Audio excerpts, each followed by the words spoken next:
Depuis 2001, depuis la première mandature, notre volonté a été d'investir pour la jeunesse, parce que investir pour la jeunesse, c'est investir pour l'avenir.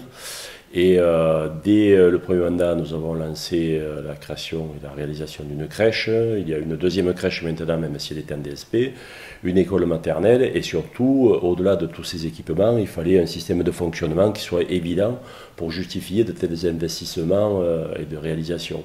Donc le budget actuel, il est très simple, hein, c'est plus d'1,5 million quand on confond tout par an entre la réalisation des travaux, le personnel, les différents intervenants qui agissent au quotidien avec le centre de loisirs, mais aussi au niveau des écoles, dans les différentes disciplines pour accompagner les enseignants, pour justement accompagner au mieux cette jeunesse qui a besoin d'être canalisé, d'être préoccupé par autre chose que leur portable, on le sait.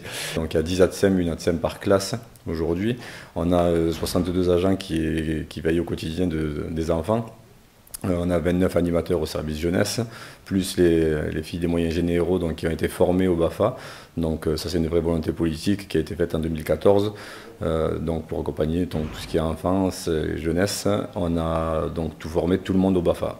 L'éducation passe par le sport, par la culture. Vous voyez que même au-delà des écoles, nous avons des partenariats avec différentes disciplines sportives. Alors bien sûr, il y a le foot, le tennis, mais vous avez vu, on a fait un des plus beaux skateparks européens à Bayargues. Donc il y a un accompagnement pour les sports urbains. Les sports urbains, eh bien, même si certains sont encore dubitatifs, cela permet à des enfants d'être canalisés, de pouvoir s'épanouir, d'avoir des montées d'adrénaline que l'on ne retrouve plus dans certains sports. Donc voilà, donc tout cela, eh c'est au quotidien, le sport, la culture. La culture, quand il y a des expositions avec des artistes, automatiquement nous faisons passer les enfants pour les faire participer au niveau de l'appréhension qu'ils ont et la sensation qu'ils ont par rapport à des œuvres qui peuvent être pour nous vues sous un certain angle, et pour les enfants, et les artistes se régalent parce que vous savez, quand on est au contact des enfants, il n'y a pas de filtre. On a trois animateurs profs de sport qui encadrent donc 1 heure de sport à chaque classe par semaine.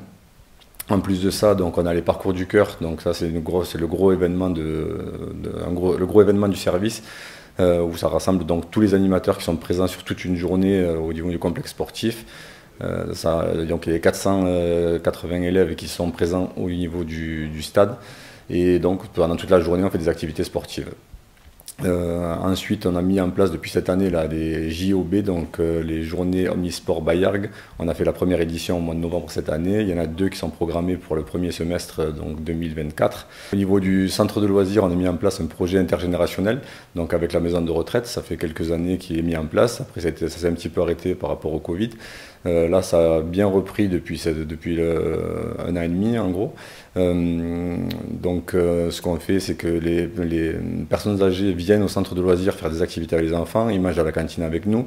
Inversement, les enfants vont à la maison de retraite et participent donc aux activités à la maison de retraite, mangent à la maison de retraite aussi avec les résidents. C'est quelque chose qui est très prisé parce que les enfants sont enchantés, ravis.